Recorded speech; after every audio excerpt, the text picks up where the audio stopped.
Good afternoon, everybody. Welcome to our November Shotsukihoyo service. Today we honor family members and friends whose anniversary of their passing are in the month of November.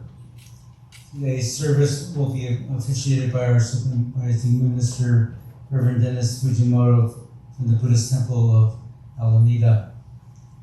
I would like to start the service with a meditation reading.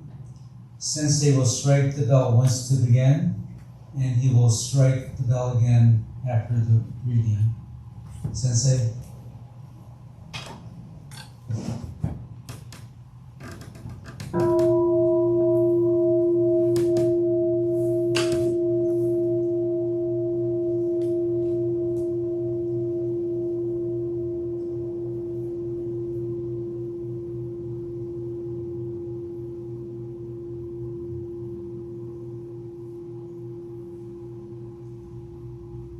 Have compassion for all beings, rich and poor alike.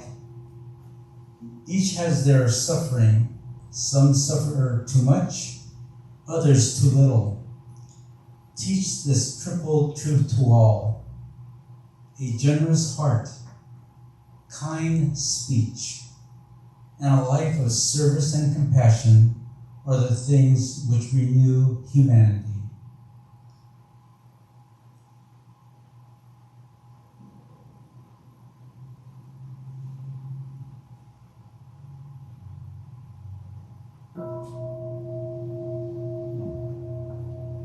Namo Amida. Namo Amida. Namo Amida.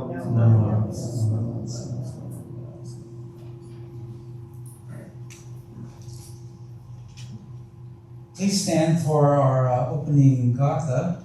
It's going to be in the White Book on page number 26, a special place, and then remain standing for the reading of the three treasures in the Brown Book. So page 26 in the White Book.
Remain standing for the three treasures in the Brown Book on page 10.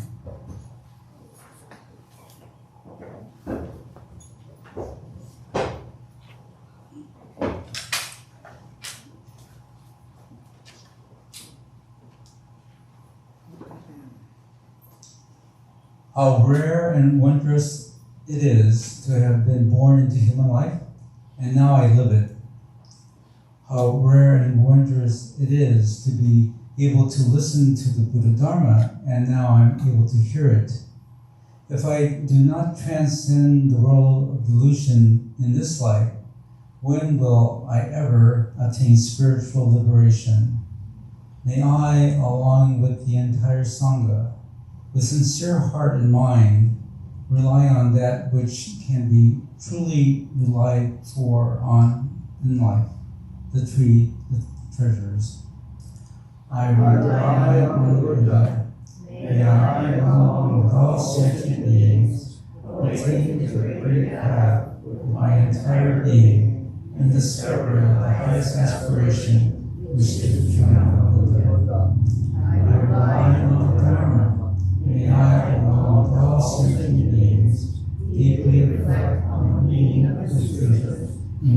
wisdom as deep and vast as the ocean. I rely on the Sangha. May I, along with all sentient beings, become sons of God, able to move forward and live with the dynamic spirit that is here abundantly. The unsurpassed, deep, and wondrous Dharma, even in millions of kalpas, is extremely difficult to encounter, but now I am able to experience and embrace it. May I come to understand and revere the true meaning of the cup. Namo Butsu. Namo Butsu. Namo Butsu. Namo Butsu.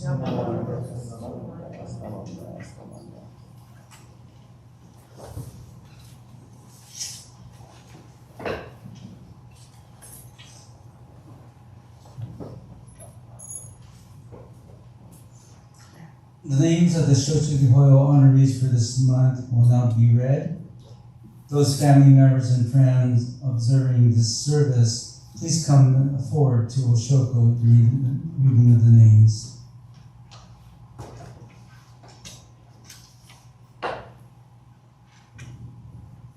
We'll start with Keiko Atanaka,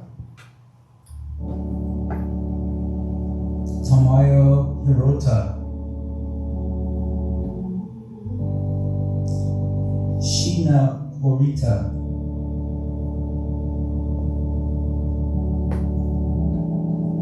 Uichi Kamioka, Takashi Kawaguchi, Umikichi Kawabata, Misuto George Kawaoka, Seiso Donald Kobayashi,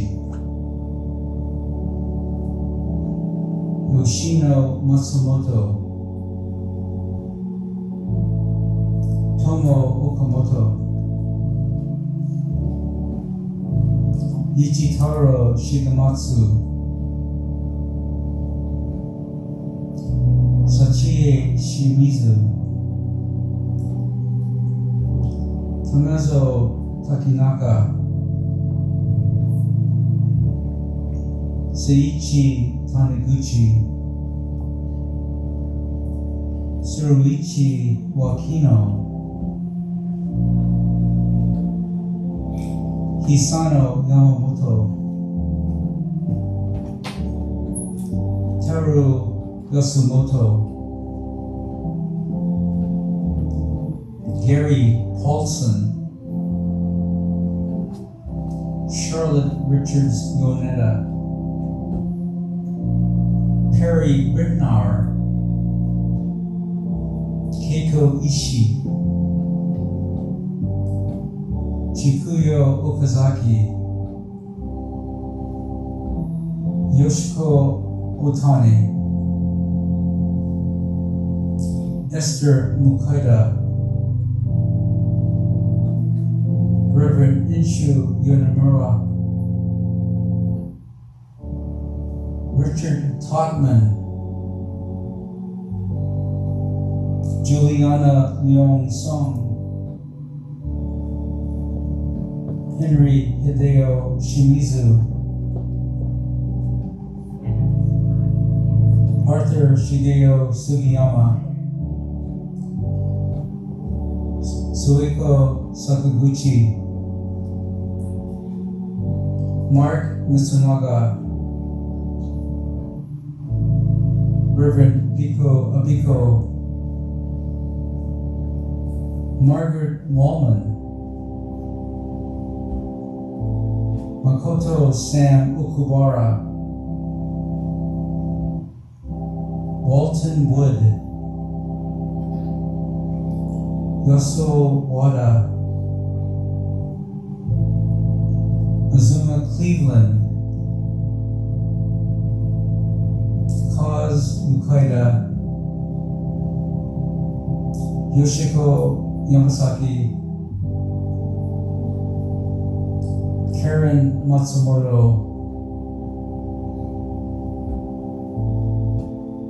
Jeanette Lu, Matsumi Sugiyama,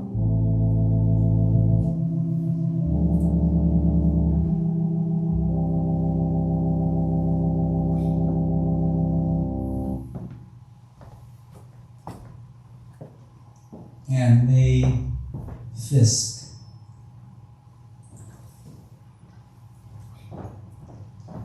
Namo Nam Tatsu, Namo Edatsu, Namo Tatsu.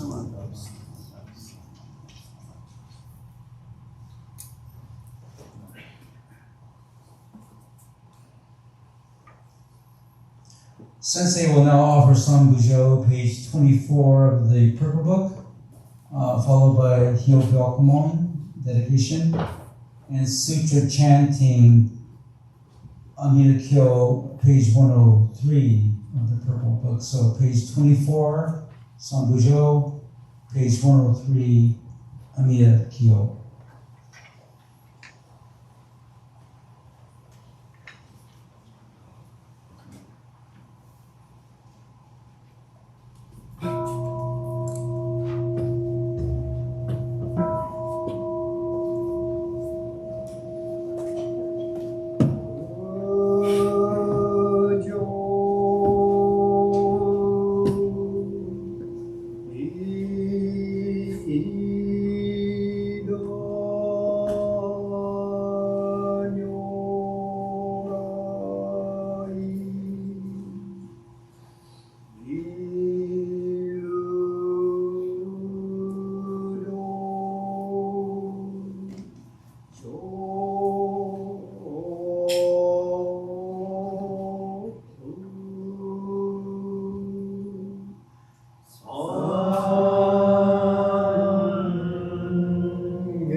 Today, on the occasion of the Shotsuki service for the month of November, members of our temple families have reverently come before Amida Buddha in memory of their beloved. With deepest reverence and thankfulness for the all-embracing wisdom and compassion of Amida, We reaffirm the three homages. Namo Kie Butsu, Namo Kie Ho, Namo Kie So. I go to the Buddha for guidance. I go to the Dharma for guidance. I go to the Sangha for guidance. Please repeat the Nembutsu. Namo Amida Butsu. Namo Amida Butsu. Namo Amida Butsu.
Koku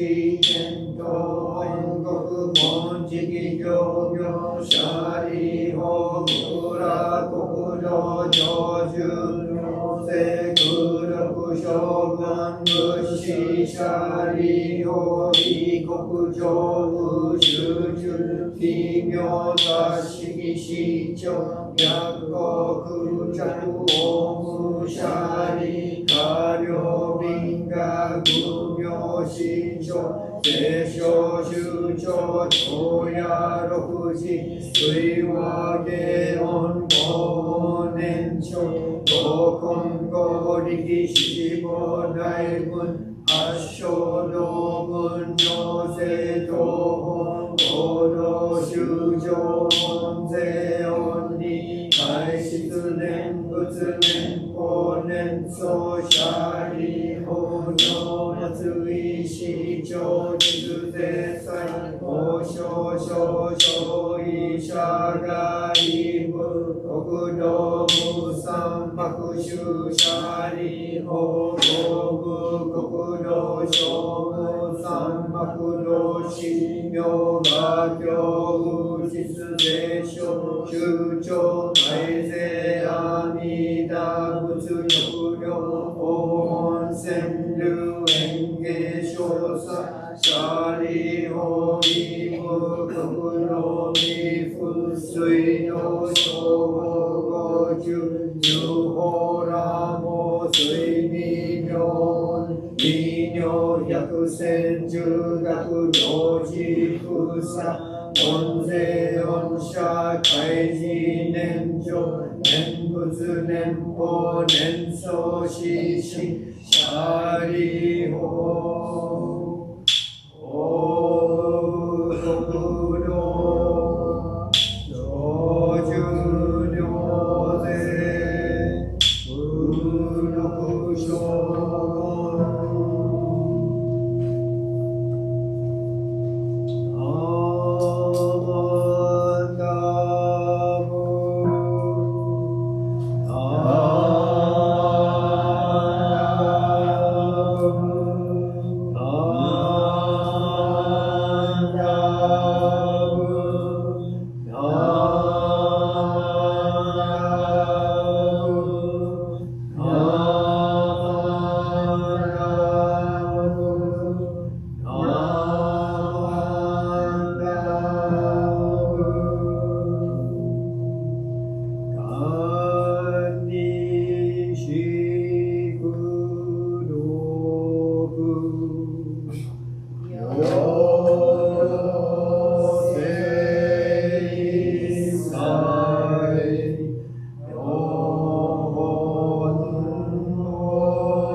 Today's Dharma message will be given by Reverend Dennis Fujimoto.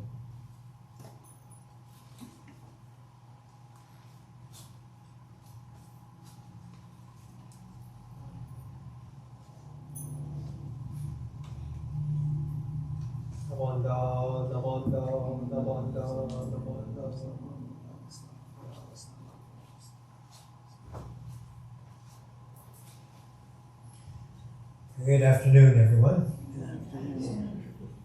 Nice to be back here, and particularly for our Shotsuki service. Additional people here honoring the people they have lost in their families, and we're all here to be able to support them as well. So, very special part of our Shin Buddhist tradition. also nice to be here. You know, I was at the Alameda Temple and having the service, and we had a fundraiser, and then before that, Charmin filled in for me, and before that, we had a guest speaker, and through those 3 weeks, I had COVID, and so for about 18 days, I was trying to stay away from the temple. I've been clear for about 2 weeks now, so I feel much, much better. But when I initially got it, you know, I let people know that we had been on that weekend to a big wedding in San Francisco. Then we had our Shotsuki service in Alameda. Then we had the Shotsuki service here. And at every location, nobody was sick, right? Nobody gave it to me. I didn't give it to anybody. But after we left the service here, we went to the restaurant, China Village. I think that's where we got sick. So after that, I was very happy that no one at any of these major gatherings got ill. But we can't think any other place that we might have gotten sick. And so I don't feel like going there anymore. But I do feel much better, and so I'm happy to be able to be here today. So I have a couple stories I would like to share, and many of you know I spent part of my time as a minister in the Northwest District, Ontario Buddhist Temple, and that's what Charmin's home temple, and that's where we met. But also part of the Northwest is a temple in Wapato Buddhist Temple in Washington. And so it's kind of central to the whole district, Northwest District, and used to be a very, very prominent temple, and many Nikkei families settled in that area to farm. And as the elders, the Issei, passed away, maybe a lot of their family moved out towards Ontario or towards Seattle, towards Portland areas, and so they would return for these services, funeral services. And kind of like how we feel today, we go to a funeral service, and it's a little bit like reunion time, to see friends and people we haven't seen for quite a while, and even our own family. But it was such there in Wapato. And being the central temple, all the temples in the district made a commitment to each other and to the district that once each year the district council meeting would be held at the Wapato Temple. So during that one time each year, the ministers and the temple representatives, they would each drive in. So from Ontario, it's a 4-hour drive, and a similar drive for other temples too. So it's kind of like a major event, but the people at Wapato were so happy. You know, usually, often they would not have a service because they didn't have a minister. But all of a sudden, all the district ministers are coming. It's a special service for the district council, and people from all the temples are coming. So they were so happy that we would be able to come to their temple and have our meetings, service and meeting there. So it felt nice, you know, connecting to the other temples and connecting to the district at Wapato when we would have those special services there.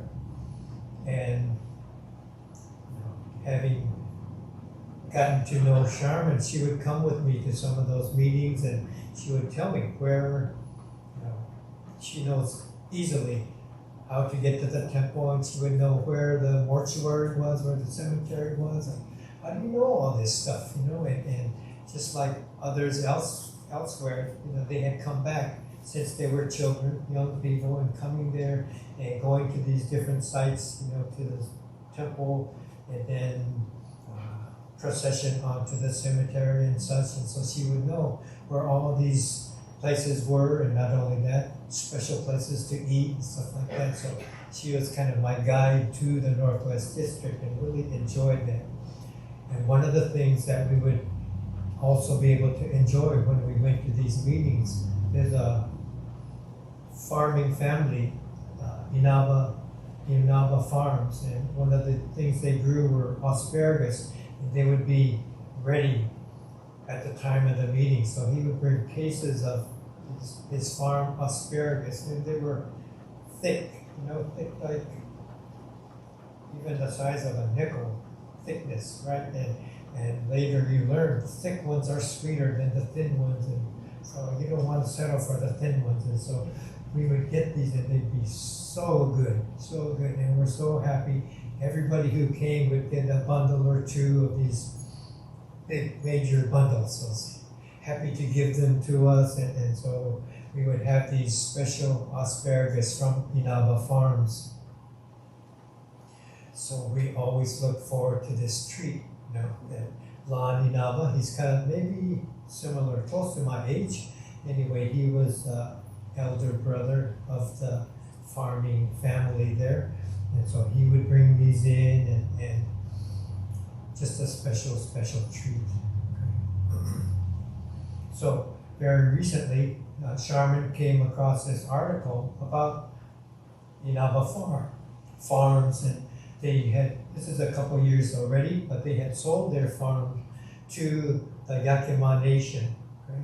So when they first settled there, Lon's grandfather came in 1907, and when we think about that, you know, we think even the names that we read today, some of them are Issei pioneers of the temple here, but Grandpa Inaba was one of the pioneers of that area, and so 1907 he came with his brother, and they were able to lease land from the Yakima Native American tribe.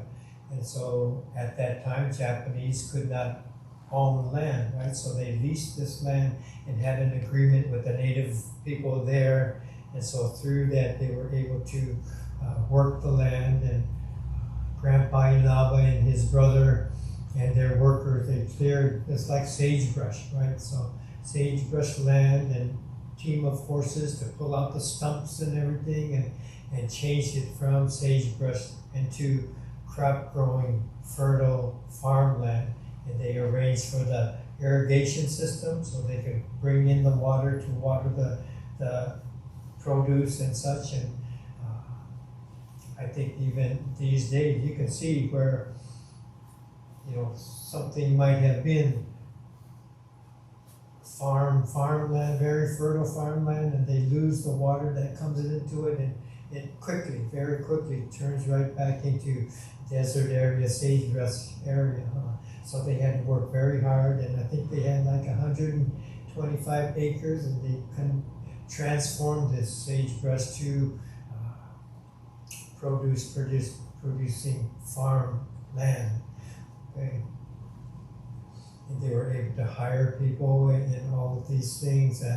They brought in more and more equipment, and so Lon is telling this story to newspaper writers who came to view the farm, how it is being run and things of that nature. They had so many aspects, you know, greenhouses to start the small plants starting, and all the equipment that they had come into. And one of the things Lon mentioned was that he was able to get these ice making machines, and so he was an engineer, studied engineering in college, and so with that education he was able to learn about, and he went down to the Gulf of Mexico area, Texas, where they do shrimp fishing, shrimp catching, right? And so those people would use these ice making machines so they could pack their shrimp right away so they would be ready to ship. So he got 6 of these machines and brought them all the way from Texas to Wapato, Washington. And they were like used equipment, but he had learned all about them. Him and his brothers learned how to refurbish them, and if they didn't have the parts, they would make the parts. And so they had all these machines functioning to be able to make ice. And he said, we have the capacity to make 100 tons of ice with these machines. Right? So he would able, with those machines, they could pick their asparagus or whatever they had and pack it real quickly so they would be cold and last longer when they could ship it to wherever they needed to go. And so all of this equipment, and so they sold the farm back to the Yakima Nation. Okay? And they could have gotten millions and millions more just selling it on the open market, but kind of giving back to the people that supported him and his family. You know, he said his grandparents and parents went through such a hard time, but the native families supported them through all these difficulties that they faced and endured, and they wanted to give back to that partnership that they had cultivated and grown with the native people there. So they made arrangement and agreement to sell the land. You know, it had become 1,500 acres that they were working, and they sold this land back to them. And Lon and his probably second oldest brother are going to stay on and teach the native how to farm, how to maintain the same amount of produce. They have like 20 different crops now, in different rotation, so that they can have the farm continuing, and people can stay there to work. Not everyone, there's a primary picking season, but throughout a large part of the year, some of them could stay and keep up the farm and work there, and they would teach the natives how to maintain this farm and grow this produce. And he was telling some of the native young ones, I'm like your grandfather, passing down this farm to you, and as you learn how to work this farm, this will be skills that you have, and you'll be able to produce for your family, for your tribe. And so this is an opportunity for you. And so if they are able to gain these skills, then they will be able to provide and produce, right? And this would continue. So another part of the story is that throughout the nation, these native tribes are trying to do something similar, where they would be more self-reliant and produce economic opportunities and educational opportunities, and the Inaba selling such a successful and large farm is a big boost for the Yakima Nation to do what is going on elsewhere as well, throughout America. And so they were so happy to be able to work this with the Inaba farms and to make this to fruition. So it was a wonderful story that they were able to help each other, looking back upon these generations of cooperation and shared commonalities and shared compassion for each other.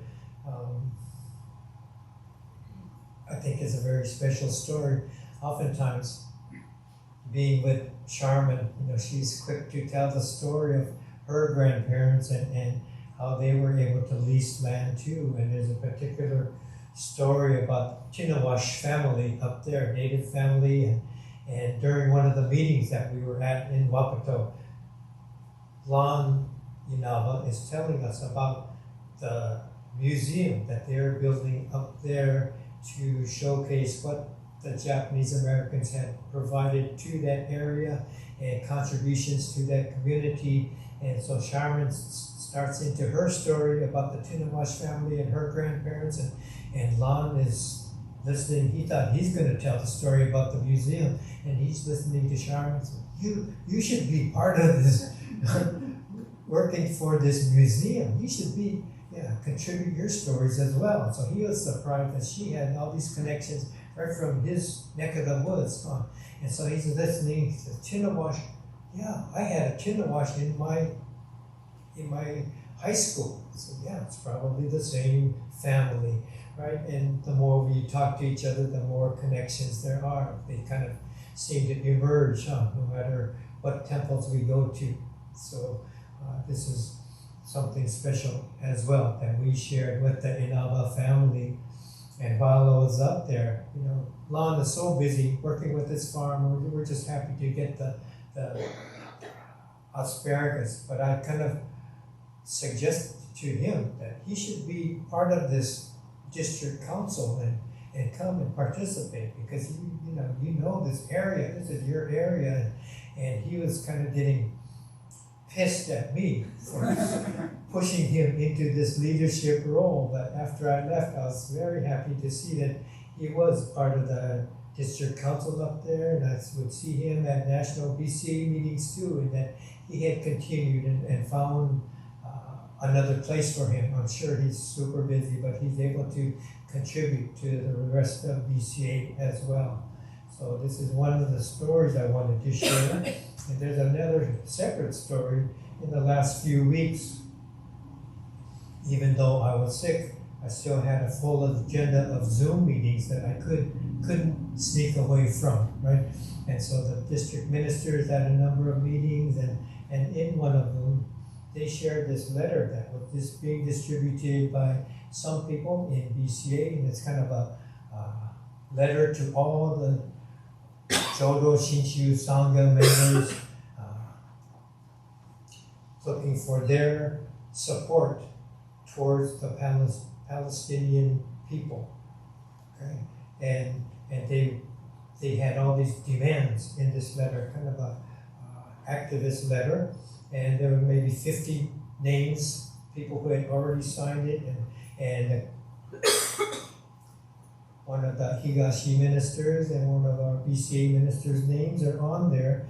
And as we're talking to each other, one of our Bay District ministers said, yeah, I'm understanding that one of our younger Dharma school teachers decided to send this out for more signatures, so she provided it to Dharma school students and their families as well, and without the okay of the minister or the temple. So that maybe this is something we better talk about as ministers. So they called a meeting, we're talking about this, and there's like two different versions of the letter, but in the letter that's being distributed for signatures, and we demand that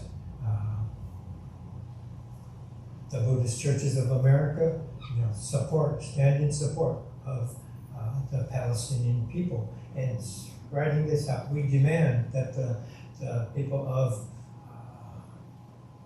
Higashi Honganji, USA support the Palestinian people. We demand that the Hawaii Kyodan support the Palestinian people. We demand that the Buddhist churches of Canada support the Palestinian people, and demanding of all these different groups. And it's terrible what's going on.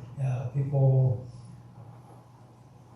children and parents, women and children dying because of the war, the struggle that are going on in the Palestine area.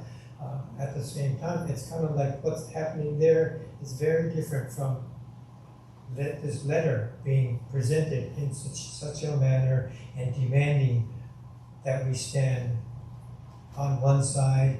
And in talking about it with the other ministers, we thought it is very important. All the time we say it's so complicated how they've been going at each other and struggles for years and years and years, decades, centuries, and so there's no just a beginning. If we look at this amount of time of the conflicts over there, we can make a case for one side or the other. If we look at this, and if we're presented with these facts, okay? But if we have this much time and we're provided with these more facts, then maybe it's not so clear which side to support, right? And if we look at this much time, it changes completely altogether. And it's so difficult to just find a place to stand in all of this. At the same time, sometimes we get criticized, and Buddhists don't take a stand, they don't take a position. And so, particularly in something like this, it's very hard to look at it and take a position, but to say it's too confusing, too complicated, so we don't look at all and stay uneducated, that's not really right either, right? And so what do we do how do we even talk about this? So the people who are sending out this demand letter, we can talk to them and see what is it that they're saying, right? And in the particular letter, there's no mention of Hamas, right? Which is a big part of the puzzle and a big part of what's going on over there now. And so I think it's convenient to leave that part out when they're insisting that we accept their demands and stand with them and sign this letter and something like that. So one of the things I was pointing out is the struggles over there is very different than to address this particular letter. And when we had our 750th celebration of Shinran Choni's memorial, the theme was Yononaka Annon Nare, may peace and tranquility prevail throughout the world. At one level, it's just kind of empty, hopefully everything will be nice kind of sense, but it's so difficult to find peace and tranquility in the grounds where people can talk to each other and to be able to come to some type of resolve. There needs to be some kind of dialogue. Maybe they will be able to come to that. Maybe with encouragement, countries involved will be able to sit down and have something done. But for us over here, far away, to make demands of our own people, I think that's very difficult, very awkward to do. And for them to use that kind of language to present and to think it's okay to, bring that to our attention as a temple, as an organization, for Dharma school teachers to think it's okay to use that type of language for their families and students. I think they are overreaching quite a bit. So these kind of things come on, and when I think about that letter and the dialogue that we had in our closed little Zoom meeting, and then I think about what I shared with you earlier about the Inaba farms and working together and trying to find the Native Americans and the Japanese Americans have some commonalities in the struggles they have faced as minorities, and they did face an oppression from a dominant culture here in the United States, and it's still playing out, right? It's nothing is solved, nothing has gone away, and the repercussions of ill effects and mistreatments continue, right? And so it's just not easy, it's not a simple thing of where should we stand, how do we stand, what do we know. So I think it's part of our own continuing educational process and how we are able to look at each thing and where do we decide, where do we choose to stand ourselves. Right? So to share these two different perspectives is something I wanted to share with you today. So thank you very much for listening to this. Please join me in Gassho. Namo Amida Butsu. Namo Amida Butsu. Namo Amida Butsu. Namanda. Namanda. Thank you.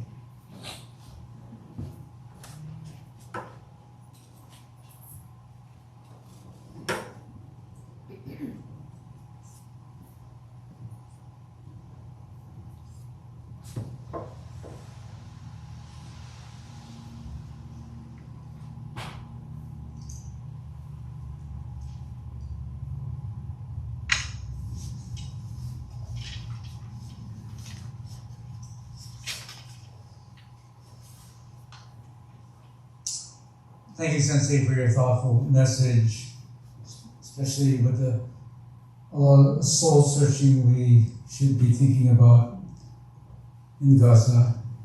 Thank you. Please stand for our closing gatha that we found in the Brown Book, page 138, Nichi Yogi, page 138 in the Brown Book.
Are there any announcements?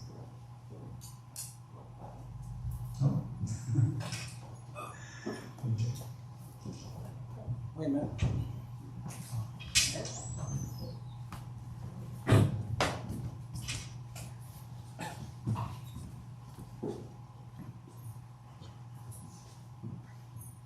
Next year is the 125th anniversary of the Buddhist Churches of America. And at the National Council meeting that's going to be in February in Sacramento, they're having a raffle, I believe, where they're trying to get items for people to bid on. And so if anyone has any sort of items that they would like to donate to this particular raffle, please let either Diane or myself know, and it would be greatly appreciated. Thank you.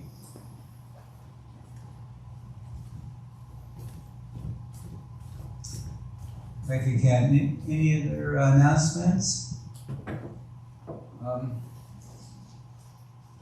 I have a short one. On behalf of the Sangha newsletter staff, in January, as most of you know, we generally have a New Year's greeting announcement in the newsletter in January, and this kind of far to see, but this was in the November newsletter, and will be coming up again in December. So if you wish to make a greeting and fill it out and send it in, or you could bring it to me. We do have a few of these slips in the back entrance if you wish to grab one now. It's only $5, and we wish your family and friends Happy New Year. So that's that. So this concludes our November Shotsukihoyo service. Our appreciation to Reverend Fujimoto for your Dharma message. Thank you to Lance Liu for the beautiful flowers, and to the November Toban for the offerings. Thank you, George Stau, for setting up the Onaijin and starting the service with the Kancho. And thank you, Dr. Ken Matsuda, for playing the organ. You are invited to Oshoko if you have not had a chance to do so. Light refreshments will be served in the hall until about 4 o'clock. So thank you very much for attending today. Thank you.